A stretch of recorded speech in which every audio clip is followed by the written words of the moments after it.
Michael? Okay, and tonight we have with us Zachary Long.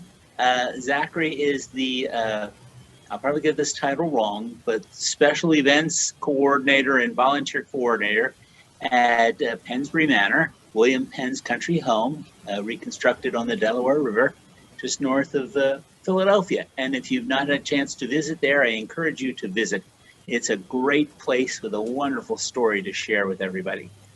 But beyond those duties at Pensbury Manor, Zach has graduated from the University of Westchester and has worked also at the Daniel Boone Homestead, another one of our sister sites in the Pennsylvania Historical and Museum Commission. But he's been at Pensbury for a number of years. But aside from those official duties, he has an interest in history of candy, and especially clear toy candy. So I think that's something that we all share an interest in, good, sweet things.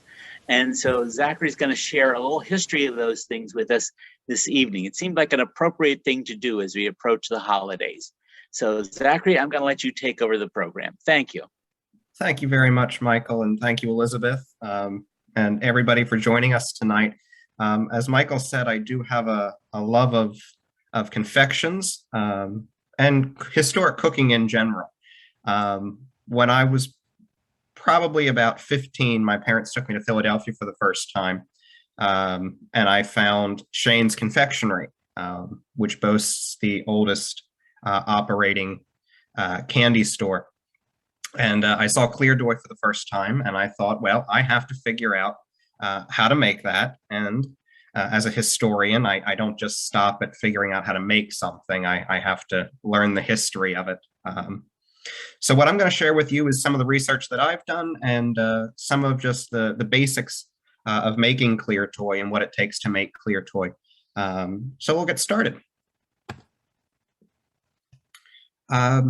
So food in general throughout history says a lot about who you are within society. During the 17th, 18th, and 19th century, what food graced your table said a lot about yourself and where you stood in society. Not much has changed today, as a matter of fact. What I have here is a couple of different images spanning 1680 probably through to about 1780, so about 100 years. The one in the middle is probably my favorite, the peacock pie. It's a Dutch still life, but you see below there's a plate of sweetmeats or candies on that as well. So not only is there the wealth of the peacock, but also the wealth of the sugar, the wealth of the fruit, which isn't always a guarantee. Very nice table linens, okay, and tablecloths, which are actually a carpet in this painting. And then if we look to the painting to the right, we have what are called jumbles, letter jumbles. Little kids could buy these from bakers and have them, or they could be bought for a household, like kind of like a monogram towel. Think of it that way. But mixed in with those jumbles again are sugar, comforts, and you can see kind of on the end there a game fowl. And then we look all the way to the left. On the other side, we see a sweetmeat table, just sugar, sugar, sugar, and sugar. You noticing a theme?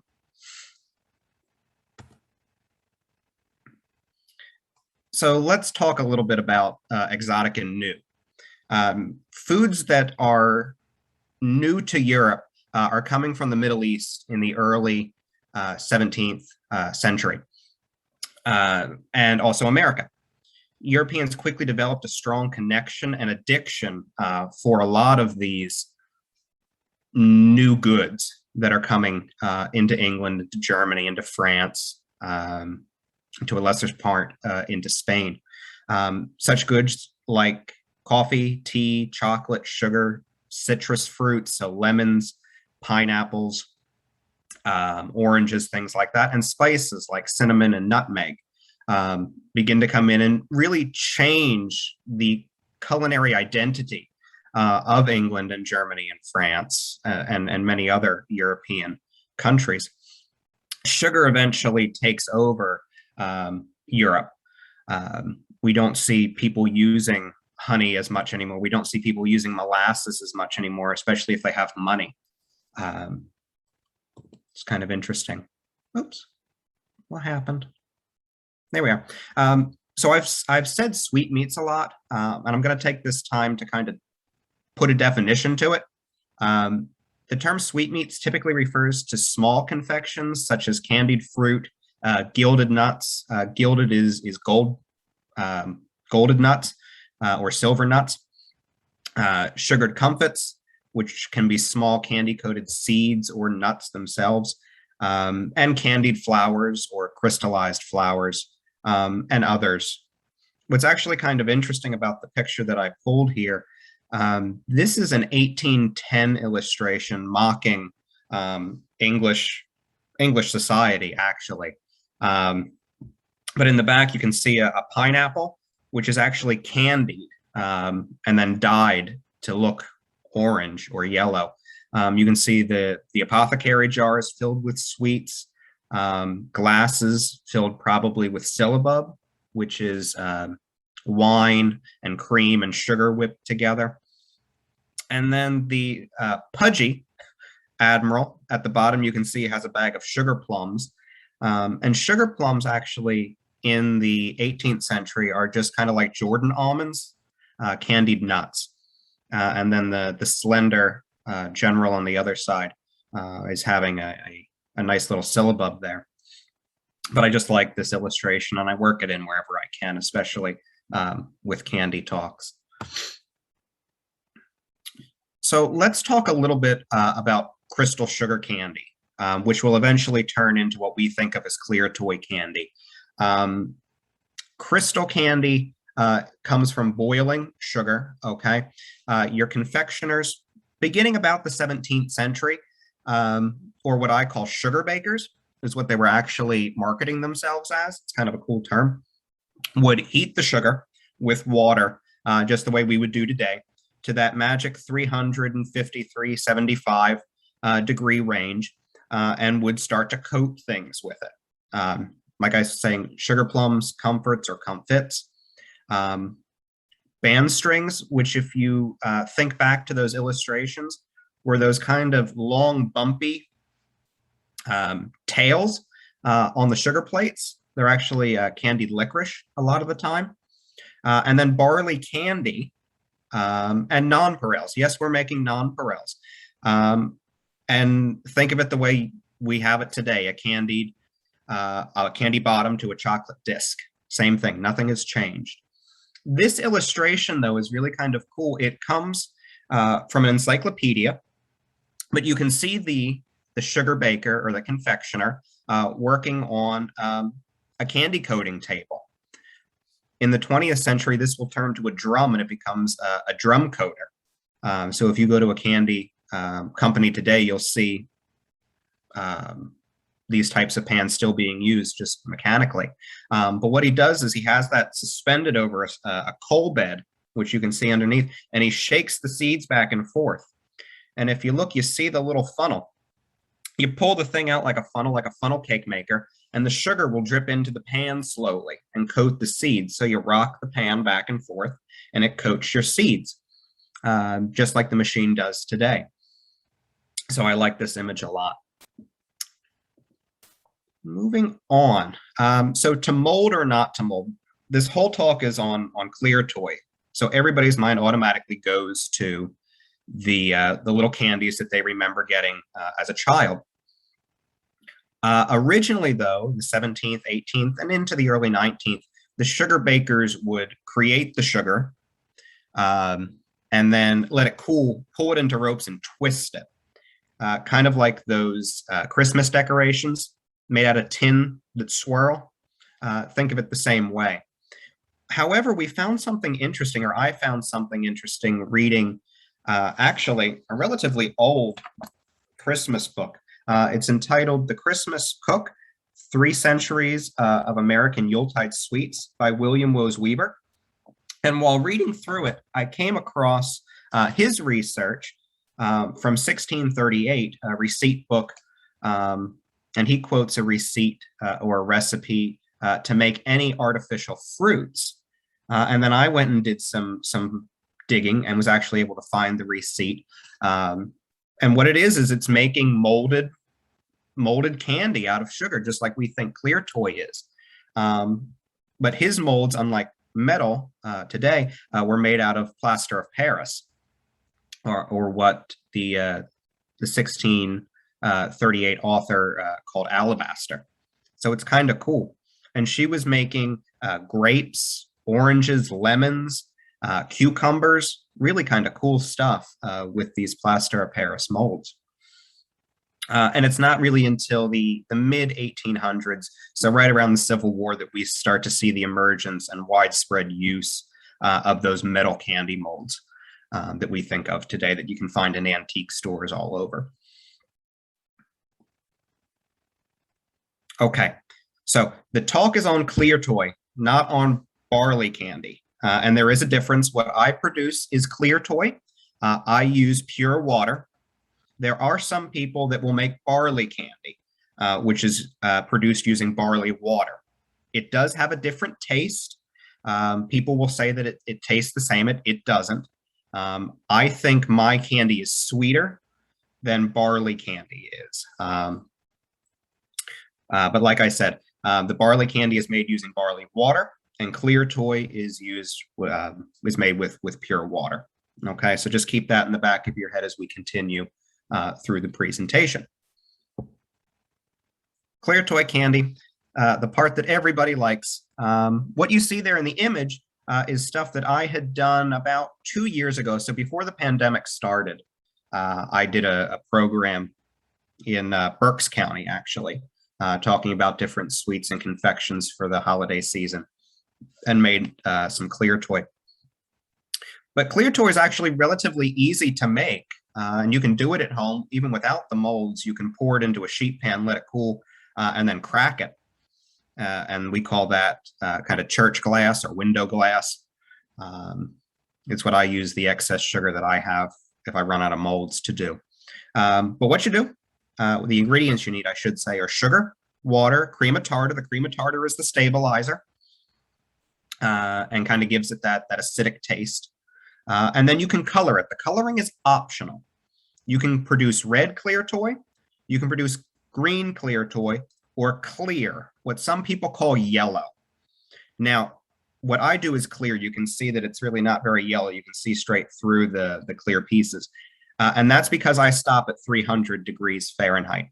Some people will push the candy closer to 350, and that actually burns the sugar and will turn the candy yellow.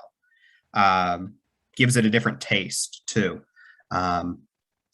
So what we produce is red, green, and clear. Those are the three traditional colors. Today, you can find candy makers making it in a wide assortment of colors: blue, purple. I've seen it in a lot of different weird colors, but traditionally it's these three.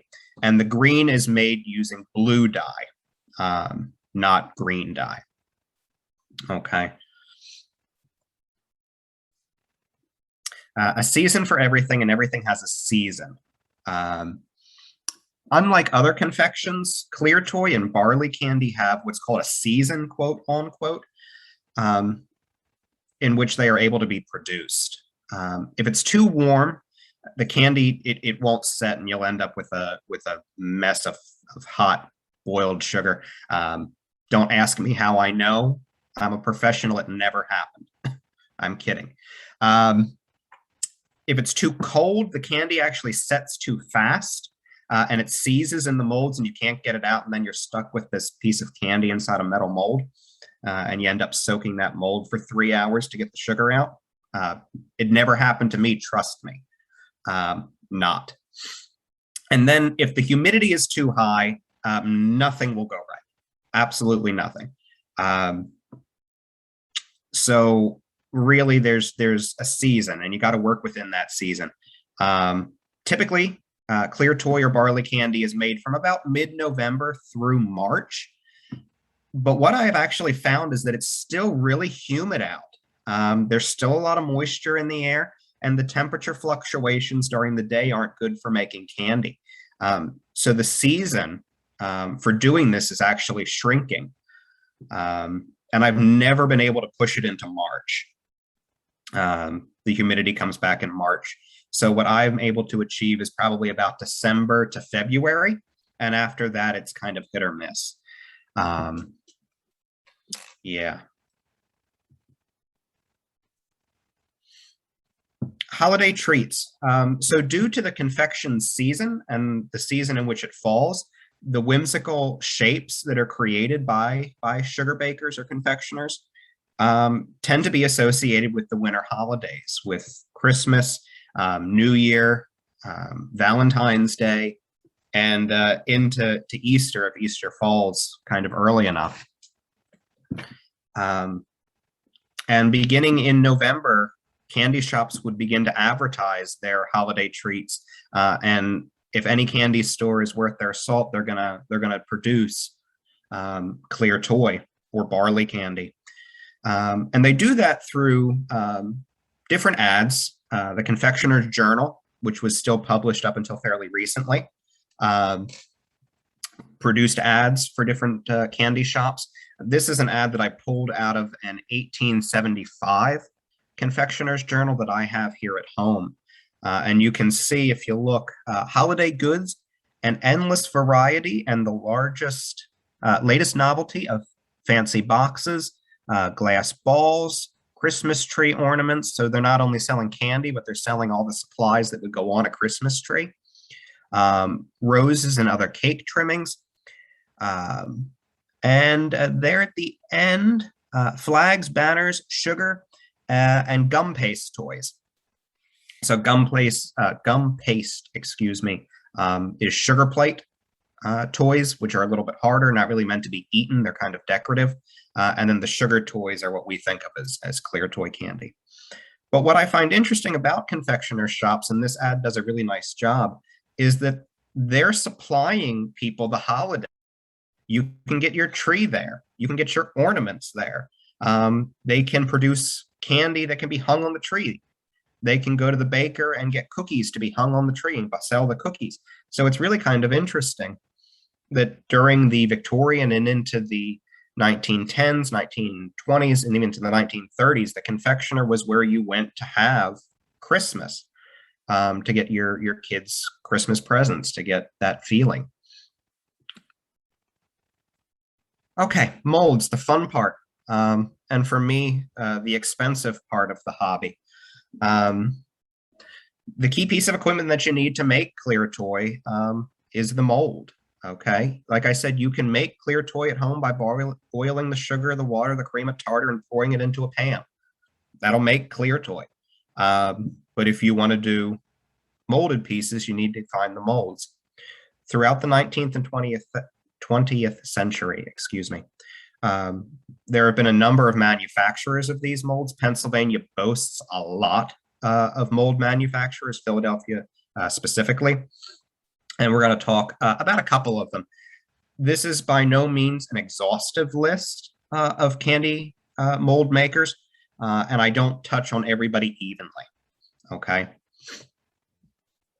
The first one, and probably my favorite mold producer, is Thomas Mills and Brothers. They were located in Philadelphia, and they produced confectionery equipment, so thermometers, pans, molds, baking supplies like cookie sheets, baking tins, cake tins, chocolate molds were on their list at one point, and ice cream equipment. So the freezers, the paddles, the ice buckets, things like that. They were kind of that Reading china and glass of the early 19th century, or late 19th century, excuse me. And the Mills brothers quickly became known for their clear toy molds. Early shapes included trains, lions, boats, birds, chickens, farm animals, things like that. The picture that we have here is actually out of their catalog. It's their storefront in Philadelphia. and it's really kind of cool. I like it. So we have a couple of molds here, and that picture didn't show up, so I do apologize. I'll show you the mold that's missing there at the end. I actually have it here with me. The molds that we see here, you can see on the one furthest to the left, you can see T. Mills and Brothers stamped into that mold. That's actually a reindeer. That's one way that collectors and makers kind of put molds into categories, is looking at the stamps or the numbers that are on the molds. And then the one all the way to the other side that you can see is the interior of a Thomas Mills mold. It's a reindeer pulling a sled with a Christmas tree in it. So that's kind of cool. I'm also going to take this time to point out there are two different molds here. The reindeer is an iron mold, okay? And the reindeer in and of itself that you can just see the top of, the T. Mills and Brothers, that is a composite mold made out of a couple of different metals. Okay, the iron molds are older, and they hold heat better, so they take a little bit longer to cool down than the composite mold does. Unfortunately, a lot of these molds, the iron molds at least, during World War I and World War II, are scrapped to help with the war effort. So the molds that we have today that are iron are kind of rare. I probably only have about 20 iron molds. The rest of them are composite molds. The Mills brothers also, Thomas Mills and Brothers, I should say, also produced a candy machine that could mass produce Clear Toy. And really the only way to make Clear Toy cheap is to mass produce it. The candy that I make, I couldn't make a lot of money off of because it's just not cost effective. But it was called the Excelsior Clear Toy machine. And you can see the mold or the drum up at the top there. The top one and the bottom one line up. So your mold would come together. The sugar would drop in, and it would turn and pop out candy, turn and pop out candy, turn and pop out candy. So you'd get shapes. It was about 9 feet long, give or take, made out of iron, had an air box and a conveyor belt. So that box there would cool the candy as it moved along the conveyor belt and dropped off. It went at a whopping speed of 150 revolutions. Woo. And the price was fairly reasonable, actually. By today's standards, by 1910 standards, it was quite expensive. What we have on the next slide are some of the molds that were produced for the drum. Okay, there's an ox, there's a cart with a dog sitting on it, a sailboat, camels, woman churning butter, which is kind of cool, reindeer, things like that. And these were all pulled out of a Thomas Mills catalog that I have in my collection here at home, which is really rather cool. All right, moving right along. There are other mold makers. So we're going to talk about some of the other mold makers, but most of mine and most of the molds used by other clear toy makers are Thomas Mills molds. V. Claude and Son, they were immigrants from France. They settled in Philadelphia, so this is another Philadelphia company, and they began doing manufacturing of baking and confectionery equipment in the 1850s. The next slide has one of his molds on it that I have. And then we have Canadian mold makers. I don't have any pictures of their molds, although I do have one that I think belongs to the first gentleman, Theron. And then what a lot of people know is the John Wright company, who produces cast iron baking equipment even today. In the 1990s, they began producing clear toy molds, or what they marketed as was Barley candy molds. And they're kind of they're the bane of my existence because I don't think they work very well. They're not necessarily historically accurate either, the images that they create. And there's a lot of them floating around. I think the last time they produced a mold, the John Wright Company, was 1998 or 99, I think was the last time they did a clear toy mold. So what we have here are some pictures. The first pictures on the left there are the John Wright molds. There's a teddy bear, a snowman, a toy soldier, and a rocking horse. And I just showed you the inside and the outside of the mold. I didn't put them together for you. The other side is the V. Claude and Sons mold that I have. I actually have two of his, the chicken or the rooster, which you see here, and he produced hands, which I think are just really creepy. It was like somebody stuck their hand in metal, it hardened and slipped it out, and you can make candy so it looks like a hand. Kind of a creepy mold. I don't like that one at all. Okay, so who was making this candy? The first family that I have listed here are actually still making clear toy today. They're still in Lidditz producing candy. But the family started with a horse-drawn wagon in the streets of Philadelphia. The original candy maker eventually moved back to Lidditz in the 1840s, I think, and opened a candy business out in Lidditz, which is still there today. And then Johann Young, he eventually changed his name to John Young. He was producing candy in the 1850s, 1860s, and then his family continued to produce clear toy and confectionery and ice cream through 2007, when the patriarchy passed away and the candy business closed. The molds from this company, the Young Candy Company in Philadelphia, were actually bought by the owners of Shane's Confectionery in Philadelphia. So they stayed down in the city, which is good. And then Maggie Wolfgang, she's out in York.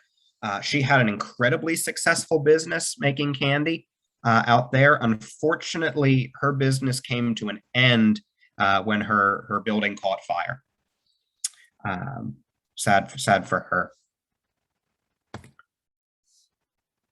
So what we have here, there's the obituary picture of Harry, the last owner of the Young Confectionery in Philadelphia. And then I always have a hard time with this name, and I don't know why. Regeness family owns this photo. This was their great-great-grandfather with the horse-drawn wagon down in Philadelphia. It's kind of blurry. I apologize for that image. Okay, the other candy producer that I want to talk about, and really the only reason I talk about Shelley's is because some of you might actually remember the Shelley Candy Company or the Shelley Brothers Candy Company. You could go to retail stores, big retail stores like Macy's, Wanamaker's, and at the holidays they'd get these big metal tins that said Shelley Candy, and it was just filled with clear toy. And she really kind of made it big because she mass produced the clear toy. She marketed under Crystal Clear Toy. There are some of her tins still floating around. You can find them on eBay occasionally. She also did candy jars, kind of small little ones that we think of today. There's actually one on eBay right now, which is kind of interesting. And Shelley developed, the company, I shouldn't just say Shelley, the company developed a really cool machine to mass produce candy, which is really, really cool. It's kind of like the Excelsior, just 10 times better. And she obtained over 30 patents during the process of making that machine and her molds. The next slide actually has one of her molds on it. So this was designed to fit into her drum carder, her drum candy maker. It's a sailboat. Flip those two together so they close, which I've done in the smaller image here. The mold number is 208. Okay, 208 sailboats. And if you look down at the bottom, you can see those two little nubs, and they look like they have little circles worn away. That's where it would be bolted into the machine onto the drum, and the drum would turn, and the sugar would drop in. The mold would open, and you would get your shape. Okay. This has a very, very early non-stick coating on it, which is toxic. And I cannot figure out how to get the coating off. I have a number of these molds that I can't use because of this toxic non-stick coating. When you pour the hot sugar in it, that coating releases a noxious gas, excuse me, that's really kind of nasty. And I'm currently living in an apartment, so I try not to use those at all costs. And the legacy lives on. So through a number of people, this nearly 300-year-old skill continues in some capacity.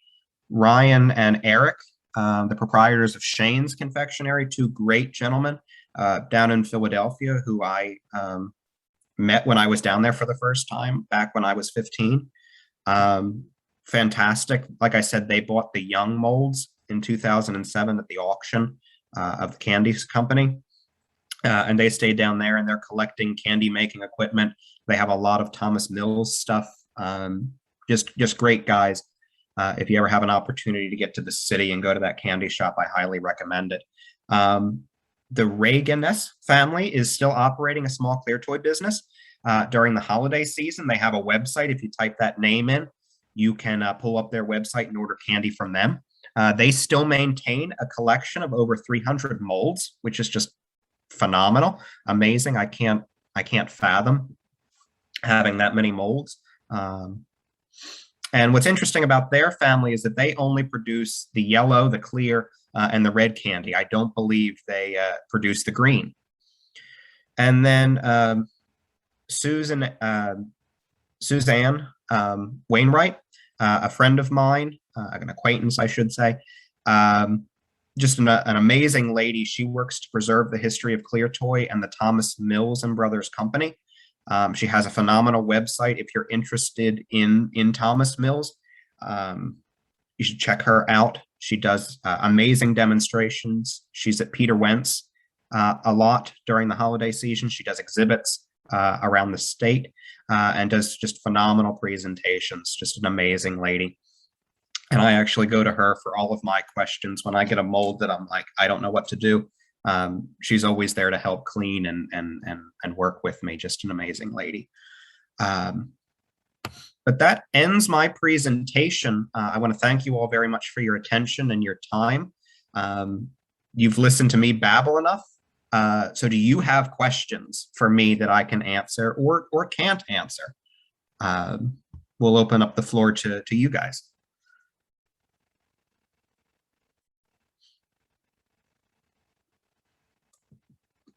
Let's look here. Let me pull up the chat box. Yeah, I asked a few in the chat box. Go ahead.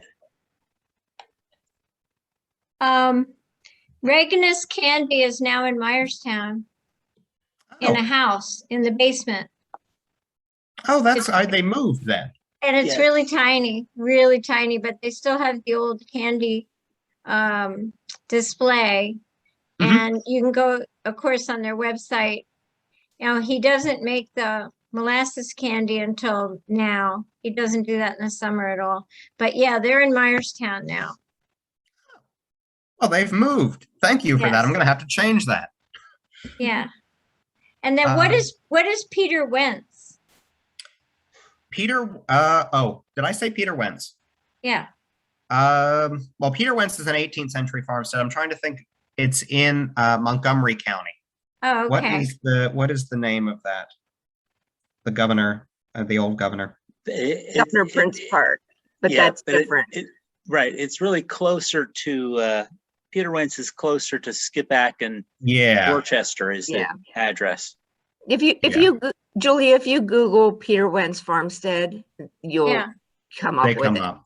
It's a great little site. It's a great Oh, little site. good. They've got lovely, their interior wall paint is different than what you'll see in any other historic home.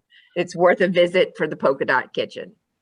A friend of Oh. mine actually recreated that kitchen. And that is the original, that's a reproduction of the original. So if you think 18th century interior painted walls were bland and dull, Peter Wendt's will prove you wrong. Thank you, Julia. I've got a couple other questions here. What is used to color the candy? Regular food coloring? Yeah, I just use the dye that you can get in the supermarket. In the 18th century, your red was coming from cochineal, which is a crushed beetle, and your green was coming from spinach. Not sure what it was in the 19th century. Never really looked. The 19th century kind of freaks me out a little bit. Some of the chemicals that they put in their food that we're eating are really kind of scary. So I try not to look at that too much. And what do you use to coat the molds? Okay, yeah. So like I said, the John Wright molds have a candy coating inside of them that I don't think works, primarily because they're making cast iron molds. What I use is canola oil. I brush canola oil inside the mold, put the mold together, and then pour the candy in it. The question then arises, well, doesn't the candy taste oily? No, it does not take on the flavor. Sometimes what I do is I dab the candy on a paper towel to dry up some of that oil, but the candy doesn't take on the flavor of the oil. Okay. Clear toy candy always seemed to be a Pennsylvania Dutch tradition. Is it? The Pennsylvania Dutch took it and ran with it. Yeah. The English are doing a version of clear toy or of candy, crystal candy. So are the French. The Scottish are also doing a form of it with barley sugar, but the Pennsylvania Dutch kind of take it and run with it. I give the Germans and the Dutch the mold thing because they're always known for their chocolate molds. So I'm going to give the Pennsylvania Dutch the molds and say that's theirs. Okay. Has any movie star or well-known royal ever claimed to sample the clear toy? I don't know. That's a cool question. I'm going to have to look for that now. I don't think so. I don't know. And are there non-European cultures that have anything similar? Similar in what way? Like the molded candy itself, or just the barley sugar candy or the clear toy candy? Because Middle Eastern countries do. They have a form of crystal candy.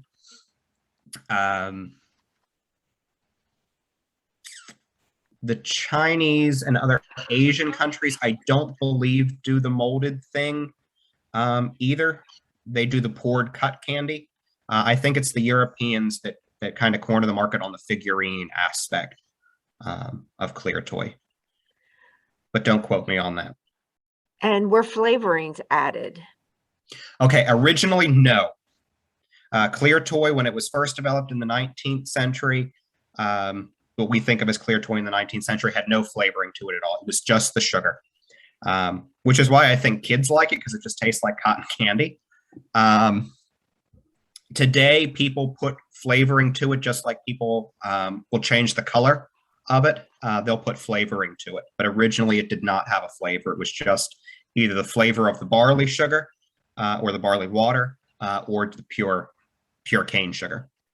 The other thing that happens is today people will use corn syrup, sugar, and water, and will leave out the cream of tartar. They use the corn syrup as a stabilizer.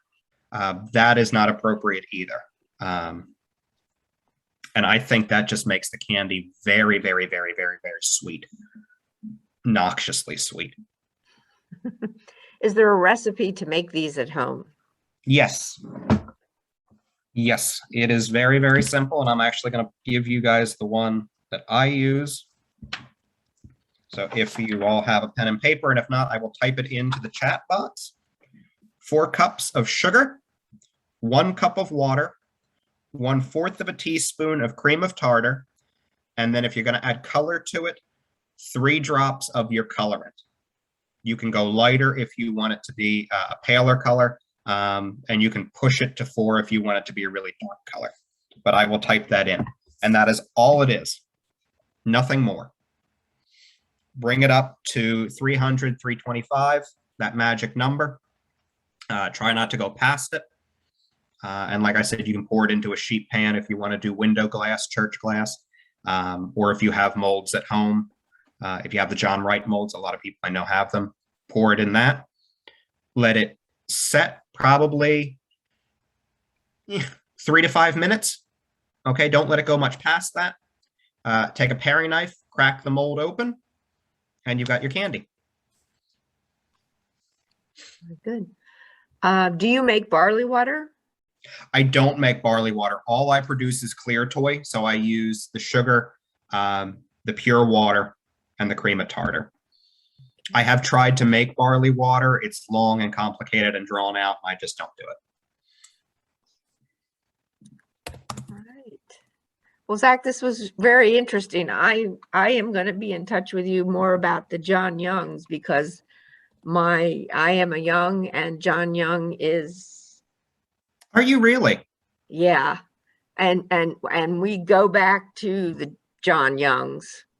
So cool. I'm really, really curious now. I've not known of any history of the candy making end. Could be a whole different family, but John Young, I have one of the John Young's Bibles from the 1800s that is so cool. sitting behind me in the china cabinet. So that is really I'm cool. very curious. I'm very curious. So I'll be picking your brain. You know where I am. I'll be picking your brain once Christmas is over. And Thank you. Of anything.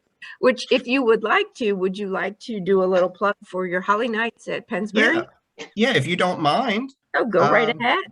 So as Michael said at the beginning, I'm the volunteer and special events coordinator for Pennsbury Manor, which is down in Morrisville, Pennsylvania, right on the Delaware. We're as far east as you can get before you hit New Jersey. Please don't hold that against us. But we do a program called Holly Nights. The whole site is decorated with over 400 lanterns. We have historic demonstrations going on throughout the site. Father Christmas will be there. If you've never seen a mummers play, I highly recommend coming out to see our mummers play. And it's held on December 2nd and 3rd, and it goes from 6 until 9. This year, due to COVID, we actually have a cap of 750 people on the site. So we're asking you to make reservations to come out. And if you check out our website, www.pensburymanor.org, you can find a link to reserve your tickets. But I do want to say thank you very much again, Elizabeth and Michael and the staff at Ephrata for asking me to come out and do this. I love giving this talk. And if you have any questions that you didn't think about, feel free to reach out to Michael or anybody there at Ephrata, and I will be more than happy to connect with you. Well, thank you very much. Thank you very much, Zach. Michael, are you there? Do you want to say anything about our programs? Well, and I was just going to say, let me just give a few other commercials. Equal time for commercials. The Saturday after Thanksgiving, and that's Saturday, November 27th, we have our candlelight open house, and that's from 5 to 8:30. We'll have buildings open to visit with interpreters inside. We'll have craftsmen in some of the buildings. We'll have our cloister chorus performing periodically through the evening, as well as a harpist will be playing periodically through the evening. And the music all takes place in the Zoll, the meeting house. So it's a wonderful atmosphere for the music, and it's really great to stroll the grounds. So even a chance for you to try a little craft of your own, make a little Christmas ornament. out of some old Christmas cards. So that's November 27th. December, now we're in December. December 13th and 14th is Christmas at the Cloister, the long-running, very popular program of lessons and carols. Again, the Cloister Chorus will be singing. The harp will be back to provide a little sound.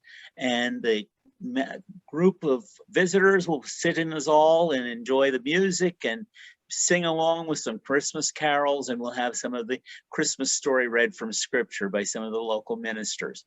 That's on the 13th and 14th of December. That's a Monday and Tuesday. Happens twice each night. It happens at 6:30 and at 8 o'clock. Tickets are required in advance. We have a very limited amount of seating. We too have cut down on availability of tickets to that program to comply with some COVID concerns. And so we only have 100 tickets for each performance. So you can go online and buy those now, or if you would prefer to talk to someone in person, call the museum store during the times we are open.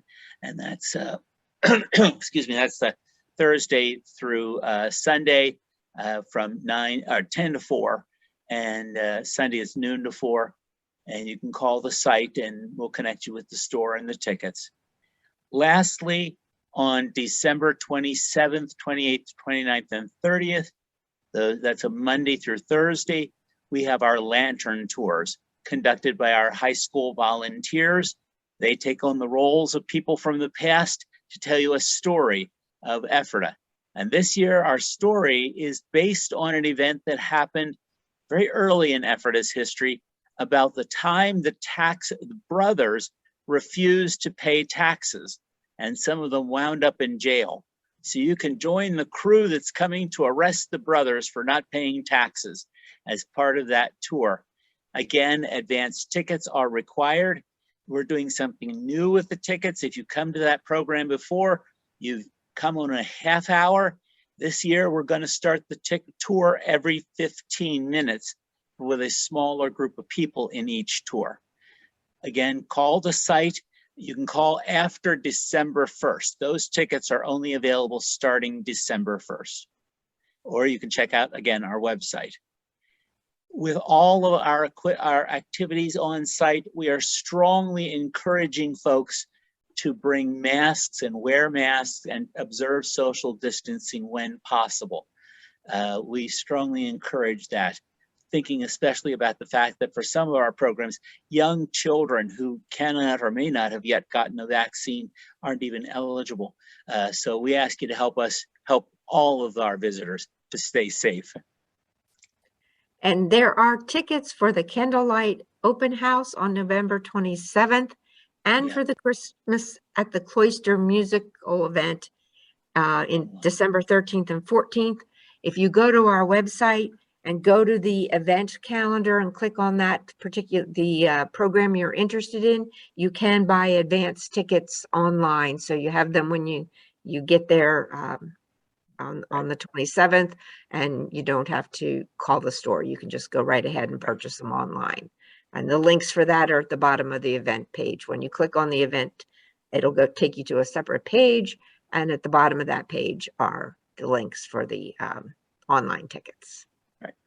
Okay. Well, thank you everybody very much for joining us tonight. And we'll look forward to seeing you again. We'll be back in January, Michael. Right. January, and in January, we're going to be exploring the Pennsylvania German Society's library. Pennsylvania German Society dates back to 1764, and its original idea was to help incoming immigrants, German immigrants coming to live in Pennsylvania. Over their more than 200 years of existence, they have amassed a remarkable library of books and documents and other material.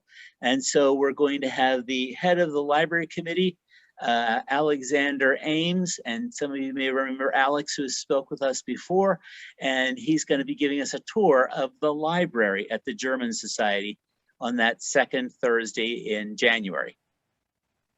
All right. So everyone, thank you for joining us. Have a very lovely Thanksgiving. I hope you get to share it with family. We all missed our families last year, so it makes it even more important this year that we share these times with our families. So we'll see you in the new year, but do come to our programs or go see Zach at Pennsbury. Again, Yeah, thank you come all on for out. coming tonight. Thank you.